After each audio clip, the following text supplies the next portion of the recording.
আসসালামু আলাইকুম ওয়া রাহমাতুল্লাহি ওয়া বারাকাতুহু।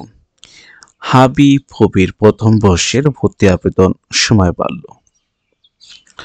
হাজী মোহাম্মদ দানেশ বিজ্ঞান ও প্রযুক্তি বিশ্ববিদ্যালয় ২০২৫ শিক্ষাবর্ষে স্নাতক পর্যায়ে ভর্তির জন্য আবেদন ও ফি পরিশোধের সময়সীমা আগামী ১৩ মার্চ রাত ১২টা পর্যন্ত বৃদ্ধি করা হয়েছে।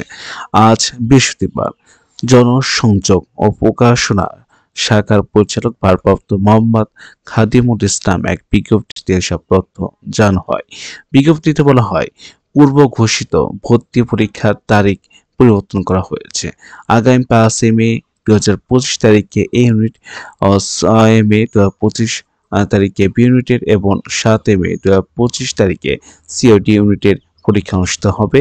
ভর্তি পরীক্ষার সংক্রান্ত ওয়েবসাইট তথ্যাদি বিশ্ববিদ্যালয়ের ওয়েবসাইট www.hstusabd-তে পাওয়া যাবে বলে বিজ্ঞপ্তিতে উল্লেখ করা হয়েছে। যেহেতু সময় বাড়ছে, আপনারা একটু আবেদন করবেন। আজকে এই পর্যন্ত। সবাই ভালো থাকবেন, সুস্থ থাকবেন। আসসালামু আলাইকুম ওয়া রাহমাতুল্লাহি ওয়া বারাকাতুহু।